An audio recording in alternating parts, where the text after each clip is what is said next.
Hey guys, what's up? This is Phoebe and this is Mike. He's our station owner from Alternative Twist Radio. Today we have David Findley from the Vulcan Straight. Welcome, David.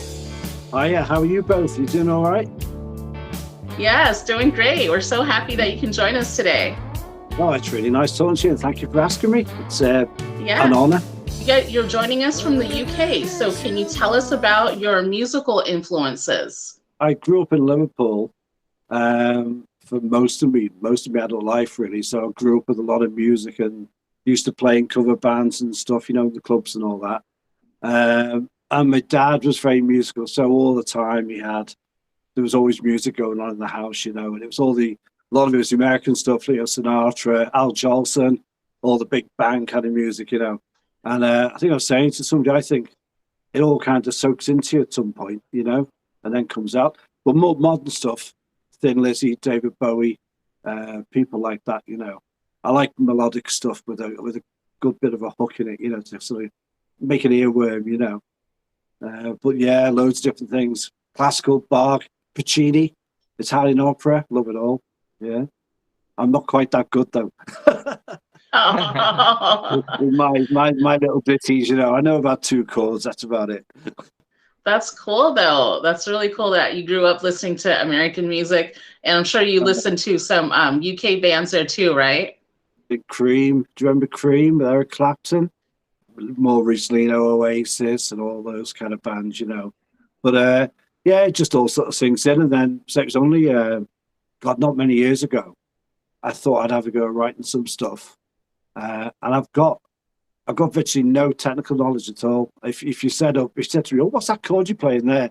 I sort of go, well, it's a G with a finger missing or whatever, or it's something up here, I don't know. But I just, somehow you can pluck melodies out the air, and see what comes out. It's great. I love it. I love Oasis. Yeah, I went to see them years ago up in Scotland on the banks of Loch Lomond. That was a good day. That was a good laugh. Yeah, all sat on the banks, and it's a good day. A good day. Tiring, but a good day. Wow, that's really cool. Pretty much any music you mention, I like. I think Taylor Swift. I think she's great, especially the early stuff she did. She's a bit of a natural songwriter, isn't she? Yeah. It all starts with the tune first.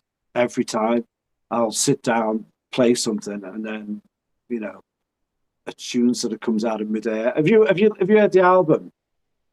Have you managed to hear the album at all? With another CD? They just sort of come out of the air, and then I've got to try and work out the words afterwards. I struggle with lyrics.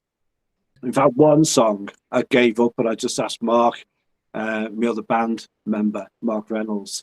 I said to himself, "Can you do some lyrics for this?" I can't. That's on the album because I got a bit cheesed up trying to think of something. But it's funny with lyrics because you do them and you don't really know. Well, I don't. I don't really know what it's about. It's almost as if it's just made up, But then when I look back a few weeks later, I think, oh God, I know what that's about now. That's about either something that's happened to me or something that happened to somebody else around me, But a lot of them are deeply personal, deeply, and quite heavy going, really, I suppose, depressing. People, But hopefully they're catchy, Yeah, you find your own meaning to every song that basically you hear or that you actually make.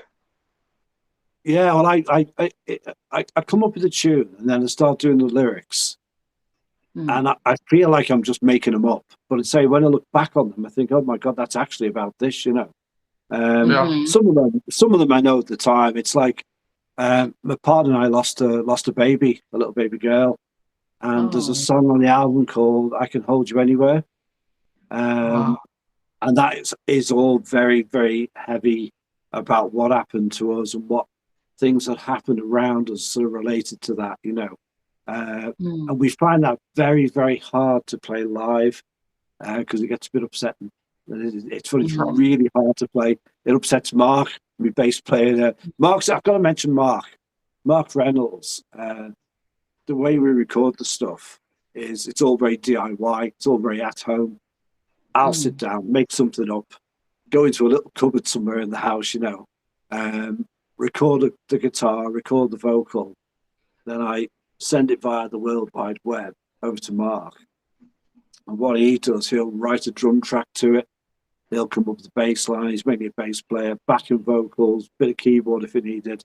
Then he'll send it back to me so I can do my bits properly, you know. But he's the clever one. He's the one who makes them sound nice, you know. I just come up with the tune itself, you know, and he makes them sound a bit more professional.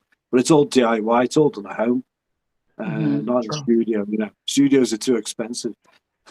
Yeah. It's really inspiring that you do things at home, because nowadays that's all that really a lot of people have been doing, especially, you know, the last 2 years and things. Yeah. But you telling the story and how you do it, and you're also signed by a record label, right? SWND. Yeah, that's so right. that's inspiring. They've got like a sort of a bit like yourself, like a sort of radio program called Welsh Connections, and they picked up on us, started playing tracks, and they played a lot of tracks, and then they contacted us, SWND or SWND, or I don't know how you pronounce it, and they said that what attracted them was it reminded them of 70s rock. It kind of the kind of whole thing about the music, you know. So yeah, so we put the CD out late summer last year, and I don't know, as far as I know, it sells. I know people stream it, but it's hard to sell CDs these days, isn't it? You know. Yeah. It's, if they can stream it for nothing, you're going to stream it for nothing, I suppose. But yeah, you know, maybe they'll ask us to do another one. We've got loads of songs. I just picked a random ones out, me and Mark, for the CD. We've probably got another 40 we could use, you know, and new ones coming up all the time. Strange. But talking about, you know, I was saying about lyrics and where they come from. One of the new ones, which I've just done, is called Dardanelle, because when I was just singing nonsense words to it to try and get something to come out, I kept singing the word Dardanelle, and I didn't even know what Dardanelle was, but it's a town in Arkansas, isn't it? Yeah. Have you ever heard of it? No, you've ever heard of it. So I then looked up Arkansas on the Google and saw there was mention about trees and this and that, you know. So then I wrote the lyrics around that. So that one's not about a true thing, but it's about a true place that I've never even been to, you know. And that's a nice one. I hope I can get that one out there. That's a real nice melody on that one, you know. Yeah, but it's a combination about the lyrics, how you, the artist, are feeling, your interpretation at that time. You're expressing yourself through your music, instrumental and lyrics. So even though you feel like it doesn't make sense, but it still rings true, you know, because you're in the moment. That's how you're feeling right then. Yeah, right. and if it makes sense in your feelings, it makes sense. And it sounds good to people. Yeah. Well, there's a track on the album called Walk Away, which is written from the viewpoint of somebody who's excruciatingly shy. And he likes someone, but he's never ever going to ask her out. Never ever. It's never going to happen, you know. But at the same time, he sees the positive in it, in that he won't have time to get irritated by the other person and then split up. So, you know, he just cuts right to the chase. He skips all the bit of asking her out and going out. He just cuts right to the chase, but he split up. You know, saves all the bother, you know. And there's another one. I think you might play it later. See You in the Morning, which is a song about unrequited love, where you could be working with somebody like you two, look together there, and one of you could be madly in love with the other one, but you can't tell him, and you miss him even though you sat right next to him, but you still miss him because you love him. Yeah, sad, isn't it? You get that pining feeling. Yeah, because you're seeing him every day at work or whatever, and you think, oh. God. You described it pretty well there. Life throws all these things out. It's all character building, isn't it? You know. Talking about your band, the name, the Vulcan Straight, that's a really unique name. Can you tell us about how you came up with the name, the background? Anyone in a band will tell you how hard it is to come up with a band name, because no matter what you come up with, no matter how obscure you think it is, you think, no one's got this band name. Then you go on Google, and there's a band called the same thing in every city in the world. There's a band called that. And you think, oh, God, you know. This one, what it is, where I live in Wales now, over in the UK, in a tiny little village, and the village is just off a stretch of road, which is a long, straight road. Here we get there. And at the end, there used to be a pub called Vulcan, and it's known as Vulcan Straight. So I thought, I quite like that, you know. And I Googled it, and nobody else has called the Vulcan Straight. So I've claimed it. It's mine. It's mine. It's my first name, you know. So we've kept it. So yeah, it's basically it's a road name. A lot of people have thought it was. We've had a lot of tracks played by the BBC introducing guys over in BBC Hereford, and they thought it was a Star Trek reference. You see, and I think most people there, it's something to do with Spock, you know, and something to do with his sexuality or something. You know, the Vulcan Straight, you know. But no, very disappointing for everybody I know. But it's just the name of a road. It's just me up, Scotty. Yeah, the name of the road. You know. See, that's what I thought your name Vulcan, the Vulcan part. I didn't think about the sexuality. That's a whole, like they grabbed it from a whole other. They all think Vulcan Straight, you see, and it's no, it's not. It's just a bloody road. Yeah, say it's easily associated. You know, when people hear your name, the Vulcan Straight, then they remember, oh, Vulcan. Then that's what you want is people remembering the band name. Vulcan, the Vulcan. What was it? The Vulcan. It was a direction. Vulcan. Oh, Vulcan Straight. Yeah. Then they'll look it up. Hopefully, yeah, because there are other bands with Vulcan in the name, but there's no Vulcan. There's no other the Vulcan Straight. You know, but the band is basically it's myself and Mark. He lives over by the border with England, not that far, I suppose. And we do all the recording, just the two of us. So he does all the drum tracks, but he uses real drums, like sample drums, you know. And then for any live gigs that might come up, which isn't that easy to get around to, I'm afraid, we've got a great drummer called Phil O'Sullivan, who's actually a drum teacher, and he's brilliant. And even better than that, he's such a nice bloke. In fact, we're all nice blokes. I'm nice. Mark's nice and Phil's nice, you know, which helps because I didn't pick up a guitar for about 20 odd years because you get fed up with the, you know, you hear about band politics and stuff. And I think a lot of time in music, there's always going to be ego involved, isn't there? You know, you couldn't have like a singer out the front of a heavy metal band who hasn't got a big ego, you know, he wouldn't be able to do it, I don't think, you know. They might be painfully shy, it's all right, but they need a big ego to get out there. But it can cause so much friction, you know, and you end up with you have a band, they split up because you get fed up with somebody, you know. But these are such nice blokes, you know, and they like the stuff as well, which helps. But yeah, it's hard to get gigs around here. It's only really covers bands that can get any kind of work, you know. So if you've got any gigs going over there and they'll pay for the airfare, let us know. We'll Definitely. Sure would.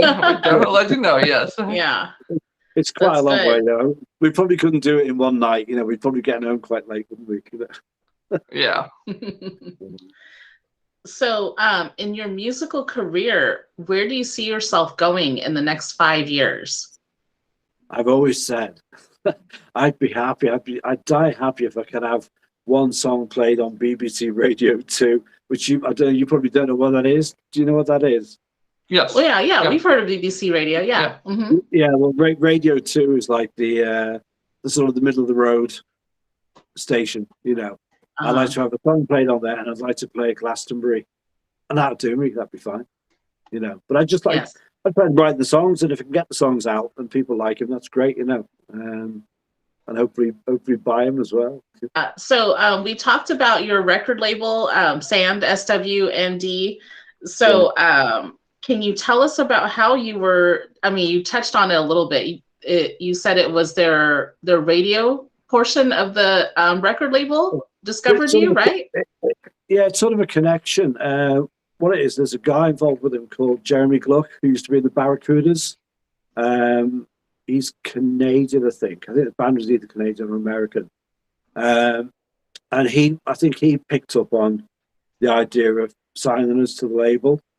It was Mike Kennedy who was playing a lot of us on his show, on the Welsh Connections show, which goes out on various, you know, sort of world stations and stuff.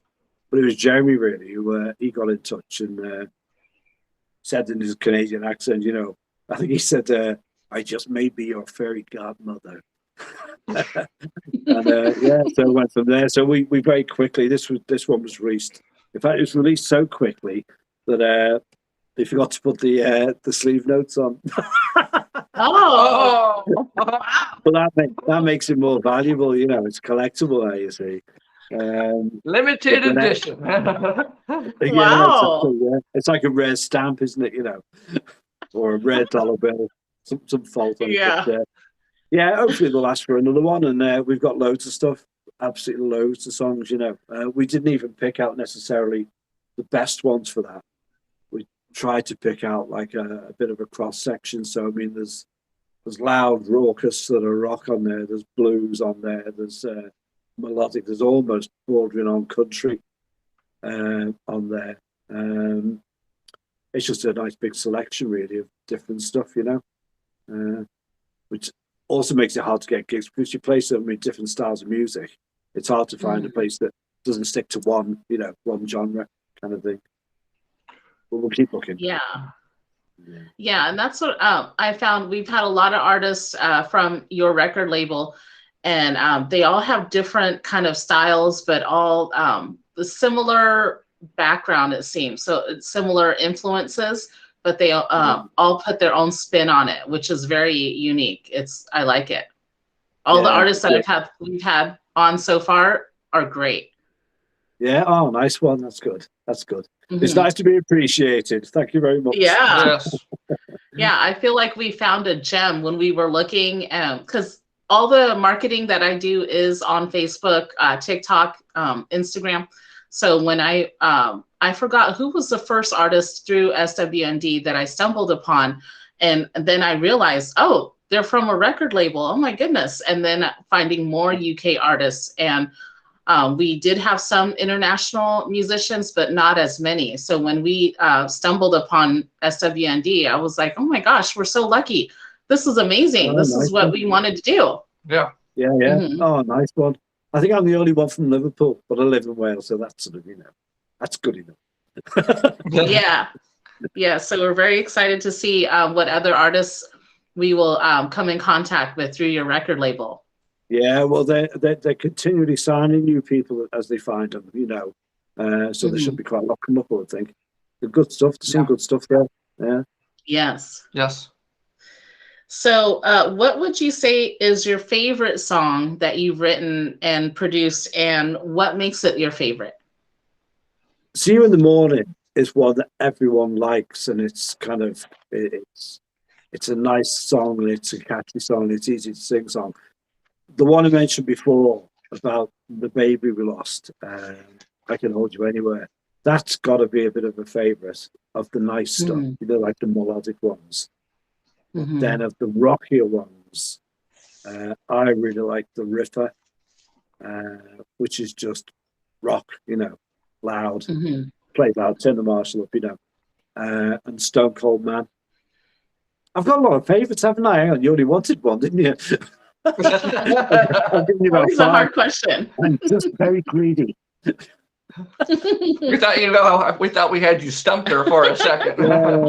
So tricky. I could say what's your favourite. You go, oh no. Turn the tables on you, you know. No, but I like. We're asking the questions, okay? No, I know. God, you sound asking the questions. What hobbies do you have other than music that you actually do to decompress yourself? It's mainly guitar stuff. I've got far too many guitars. A few years back, when I wasn't poverty stricken, I've always liked old cars, classic cars. And I have had of American ones. I had a 66 Mustang 289 coupe, which I should never ever have sold. But I thought, you know what? There was I was after a Buick Riviera. I don't know whether you know them, a 1963 Buick. And I thought, that I could maybe do weddings, you know. So I sold the Mustang, got the Buick, waste of time. It was a money pit, absolute money pit. Oh.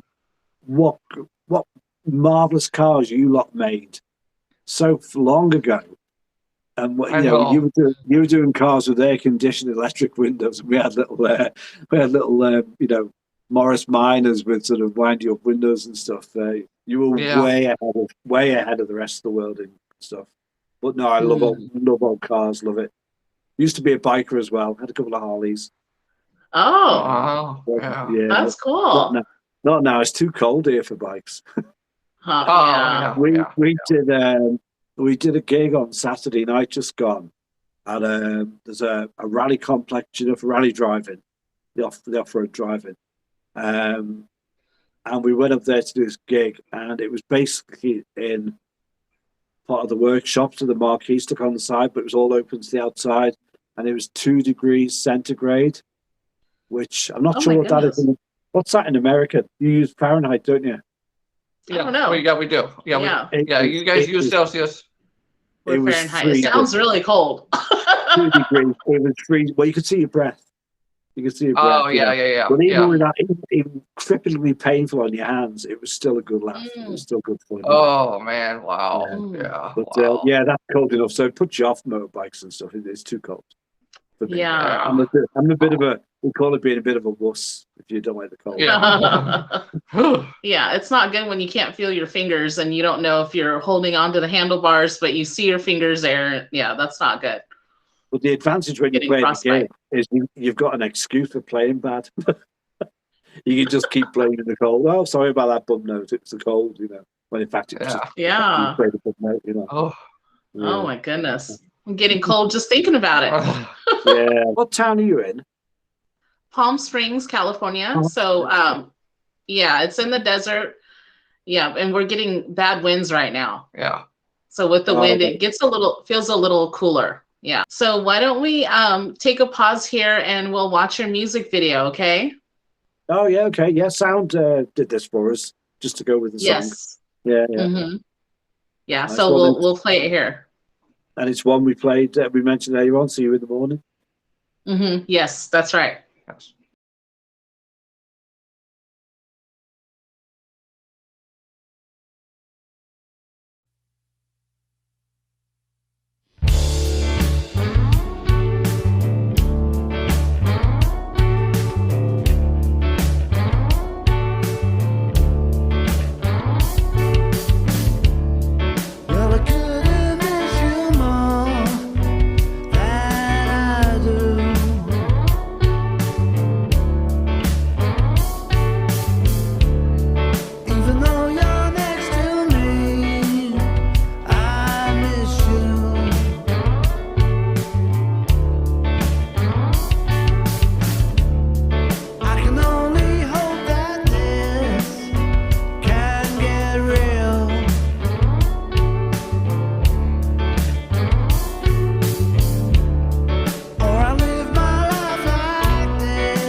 was a great video, David. Thank you so much.